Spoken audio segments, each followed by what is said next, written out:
Police নিয়ে আপনারা অনেকে অনেক কথা বলেন, হুজুরদেরকে নিয়ে অনেকে অনেক কথা বলেন। পাবলিক ফাংশনে যারা আমরা কাজ করি, আমাদের যেমন আই লাভ ইউ বলা মানুষও আছে, আবার আমাদের শত্রুও কিন্তু অনেক আছে। পুলিশ, অনেক পুলিশ আছে ভালো, অনেক পুলিশ আছে যারা ঘুষ টুস খায়, তাদেরকে মানুষ গালমন্দ করে।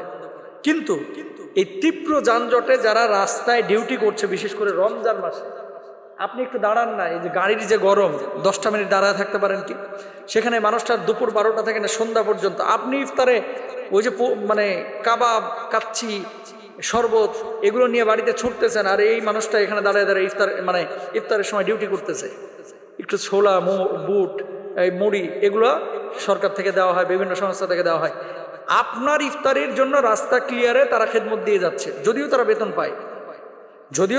পায়, কিন্তু ওই সময়ের কষ্টটা এটা আপনি ফিল করতে পারবেন না ওই জায়গায় না দাঁড়াইলে। অনেক সময় ট্রাফিকরা দেখবেন দুপুরবেলায় ওই যে পানির বোতল নিয়ে মুখের উপরে এইভাবে ঠান্ডা পানি ঢালতেছে। কত পরিশ্রম করা যায়। শুধু তাই না, অনেক রিক্সাওয়ালা আছে যারা রোজাদার, এদেরকেও সুযোগ দেন, একটু সাহায্য করেন, সহযোগিতা করেন। আর মাথা গরম যেমনইভাবে ড্রাইভারদের হয়, যেমনইভাবে মালিকদের হয়, পুলিশের হয়, রাস্তা যাতায়াতকারী অনেক মানুষের হয়।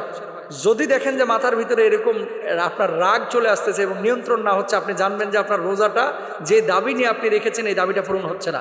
এবং কখনো আপনার মুখ থেকে এলোমেলো কথা বাইর হওয়ার কারণে আপনার ভিতরে কি নাই, রোজার যে দাবি ছিল এই দাবি বাস্তবায়ন হয় না, রোজাটা কবুল হচ্ছে কিনা এটাও সন্দেহ রয়েছে। ট্রাফিক পুলিশ যারা এই পরিশ্রমগুলো করে তাদেরকে সমর্থন দেন। আরেকটা বিষয় আপনাদেরকে বলি, জ্যামের মধ্যে এত হুড়াহুড়ি করে ওই ঘরের মধ্যে যাইতে হবে ক্যাব, গাড়ির মধ্যে একটা বোতল রাখেন, ব্যাগের মধ্যে একটা বোতল রাখেন, অথবা ব্যাগের মধ্যে 2টা খেজুর রাখেন না। বাড়িতে যাইয়াই ইফতার করতে হবে এটা তো আপনার জন্য জরুরি না।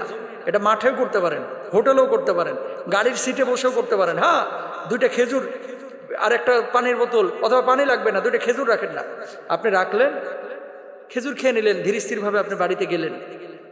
পরিবারের সাথে বসেই ইফতার করতে হবে এরকম কোনো দিক নির্দেশনা বা জরুরিয়ত ইসলামের মধ্যে নাই। তবে হ্যাঁ, এই তাড়াহুড়া করতে গিয়ে অনেক মানুষের কিন্তু কষ্ট হচ্ছে, রোড অ্যাক্সিডেন্ট হচ্ছে, গাড়ির ক্ষতি হচ্ছে, ট্রাফিকের কষ্ট হচ্ছে, আপনার আশপাশের মানুষগুলোর কষ্ট হচ্ছে। পাবলিক বাসে ইফতারের আগে যেগুলো উঠে, ভাই বিশ্বাস করেন, আমি যখন গাড়ি নিয়ে সিগন্যালে দাঁড়ায় থাকি, পাবলিক বাসের মধ্যে এমন হাওকাওয়ার হ্যাসক্যাস তৈরি হয়েছে। আরে ভাই, আপনার তো ওখানে জিকির করার কথা, কে কি করতেছে এই কর্ণপাত আপনি করবেন না, আপনি লা ইলাহা ইল্লাল্লাহ, সুবহানাল্লাহ, আলহামদুলিল্লাহ আপনার চলমান থাকার কথা। আর আপনি কি তোরে কুটিয়ালামো, তোরে খায়ালামো, তোরে ছেচ্চালামো, আমার চেন হোস, এই চলতেছে বাসের ভিতরে, সিগন্যালগুলোর মধ্যে। ট্রাফিকরে গালি দিচ্ছে, ট্রাফিক আবার গাড়ির ড্রাইভারকে টার্গেট নিচ্ছে যে তোরেও কিন্তু একেবারে ছেচ্চালামো। এই ছেঁচাছেঁচি বন্ধ করেন ভাই। রমজান মাস আসলো কেন, আর কি করতেছেন আপনারা, আমরা কি করতেছি? মাথাটাকে স্থির করেন, এত তাড়াহুড়া কেন? আর তাজিল শয়তান, ধীর স্থিরতা এটা হচ্ছে আল্লাহর পক্ষ থেকে। যে কোনো কাজে আপনি গাড়ি ড্রাইভ করেন, আপনি আপনার কাজ কাম করেন, আপনি হাঁটা চলাচল করেন, সব কিছুতে স্থিরতা এটা হচ্ছে আল্লাহর পক্ষ থেকে, আর তাড়াহুড়া এটা হচ্ছে শয়তানের পক্ষ থেকে। আল্লাহ তাআলা আমাদের সবাইকে বোঝার তৌফিক দান করুন।